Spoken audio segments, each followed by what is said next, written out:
Hello friends, मेरा नाम अंकित वर्मा है। इससे पहले आप मुझे और बहुत सारी वीडियोस में देख चुके हैं जो मैंने बिजली विभाग के करप्शन और ज़्यादा राशि के बिलों के ऊपर बनाए हैं। आज हम एक बहुत ही इंपॉर्टेंट टॉपिक पर बात करने वाले हैं। आउटसोर्सिंग वाले जितने भी बंदे होते हैं वो बलि के बकरे होते हैं।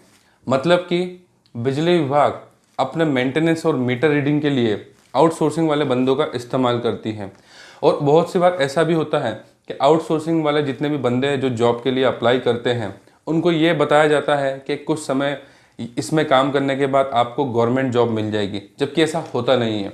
बहुत से आउटसोर्सिंग वाले बंदे हमारे वीडियोस पर कमेंट करते थे कि सर हम आउटसोर्सिंग में पिछले 8 साल से काम कर रहे हैं या 10 साल से काम कर रहे हैं, हम परमानेंट कब होंगे। तो देखिए, आप लोगों को मैं बता दूं कि हमारे इस यूट्यूब चैनल पर हमने पहले भी इस टॉपिक के ऊपर 2 वीडियो अपलोड किए हैं और उसमें डिटेल में बताया है कि आप कभी भी बिजली विभाग में अगर लाइफ टाइम भी आउटसोर्सिंग वाले बंदे की जॉब करेंगे तो कभी परमानेंट नहीं हो पाएंगे। इसके पीछे रीज़न ये है कि आउटसोर्सिंग जो कंपनीज होती है वो खुद बिजली विभाग में मेंटेनेंस और मीटर रीडिंग का काम करने का टेंडर लेती है और उसका खुद कोई भरोसा नहीं होता कि वो कब तक अपनी सर्विसेज बिजली विभाग को देगी। इसलिए ऐसा कभी भी नहीं हो सकता कि आप किसी आउटसोर्सिंग वाली कंपनी में काम कर रहे हैं बिजली विभाग के मेंटेनेंस या मीटर रीडिंग के लिए और आपको परमानेंट जॉब मिल जाए। आप जीवन भर भी काम करेंगे तब भी आपको कभी परमानेंट जॉब नहीं मिलेगी।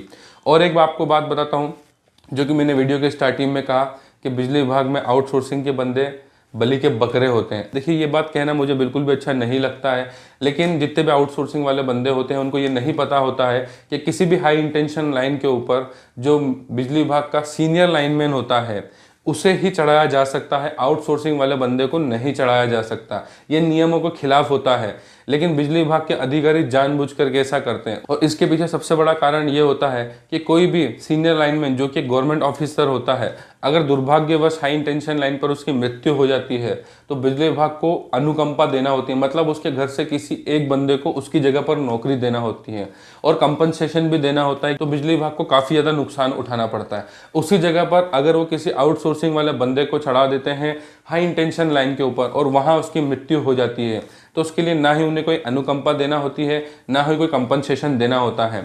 और क्योंकि जो आउटसोर्सिंग वाली कंपनियां होती हैं, बहुत सी बार वो अपने मीटर रीडर और जो मेंटेनेंस वाले जो टेक्नीशियन होते हैं उनका कोई हिसाब नहीं रखता है। बहुत सी बार उनका पीएफ अकाउंट जनरेट नहीं होता है, ना ही उनका कोई एम्प्लॉय कोड होता है या एम्प्लॉय आईडी होती है, जिस वजह से जब भी अगर कभी दुर्भाग्यवश किसी आउटसोर्सिंग वाले बंदे के साथ कोई दुर्घटना हो जाती है या फिर वो बहुत ज़्यादा जख्मी हो जाता है या पैरालाइज्ड हो जाता है, तो कभी भी उसकी किसी तरह से कोई मदद नहीं की जाती। ना ही उनका कोई इंश्योरेंस होता है, ना ही उनको किसी तरह से कोई प्रॉपर इक्विपमेंट दिए जाते हैं, जिस वजह से उनके साथ इस तरह की दुर्घटना होती है। और अगर दुर्भाग्यवश कभी किसी की आउटसोर्सिंग वाले बंदे की मृत्यु हो जाती है तो उसके घर वाले कभी भी ये क्लेम नहीं कर पाते कि हमें अनुकंपा दी जाए या हमें कोई कंपनसेशन दिया जाए। पहली बात तो अनुकंपा उन्हें मिल ही नहीं सकती क्योंकि वो एक आउटसोर्सिंग वाली कंपनी के थ्रू आए हुए हैं। इस वजह से अनुकंपा की तो यहाँ कोई बात नहीं होती और ना ही उन्हें कोई कंपनसेशन दिया जाता है। और इस वीडियो के आखिर में मैं आउटसोर्सिंग वाले बंदों को सिर्फ यही बात कहना चाहूँगा कि देखिए, बिजली विभाग को मैं पिछले 5-6 सालों से बहुत अच्छे से जानता हूँ। आउटसोर्सिंग वाले बंदों को मैं बलि का बकरा इसलिए कह रहा हूँ क्योंकि इनके थ्रू ही ये रिश्वतखोरी का काम करते हैं, जिसमें कभी भी कोई एक सरकारी ऑफिसर जैसे कि एई जेई एसडीओ रैंक का जो अधिकारी होता है उसकी नौकरी कभी भी नहीं जाती है, क्योंकि आप लोग इनके लिए रिश्वतखोरी करते हैं। आपको 20-30% इसमें से कमीशन मिलता है, बाकी सब आप अधिकारियों को दे देते हैं। और कभी भी अगर कोई आपकी रिश्वतखोरी की शिकायत करता है तो आउटसोर्सिंग वाले बंदों को ही वहां से हटा करके दूसरे जोन में शिफ्ट किया जाता है। कभी भी कोई गवर्नमेंट ऑफिसर का कुछ नहीं जाता है, नुकसान आप ही लोगों का होता है। आप कुछ पैसे और एक झूठ जो कि आपको बोला जाता है कि आपको बिजली विभाग में नौकरी मिलेगी अगर आप आउटसोर्सिंग के लिए काम करते हैं, ये कभी भी पॉसिबल नहीं होगा। इसलिए सबसे बढ़िया है कि आप अपना कोई छोटा मोटा धंधा स्टार्ट करें या फिर किसी और प्राइवेट सेक्टर में आप नौकरी करें जिससे आपका कुछ भविष्य हो। आजकल हर प्राइवेट सेक्टर में भी इंश्योरेंस, पीएफ, ये सब सुविधाएं दी जाती है, जिसका फायदा अगर दुर्भाग्यवश हमें कुछ हो जाता है तो हमारे परिवार को ही मिलता है। लेकिन बिजली विभाग में ऐसा कुछ भी नहीं होता। इसके अलावा जितने भी आउटसोर्सिंग वाले बंदे जो बिजली विभाग में अभी काम कर रहे हैं, अगर मैंने इस वीडियो में जो बताया अगर आपके साथ भी ये हुआ हो तो इस वीडियो में कमेंट जरूर कीजिएगा। देखिए, मैं आप लोगों का भला चाहने वाला हूं क्योंकि इस बिजली विभाग को मैं बहुत अच्छे से जानता हूं।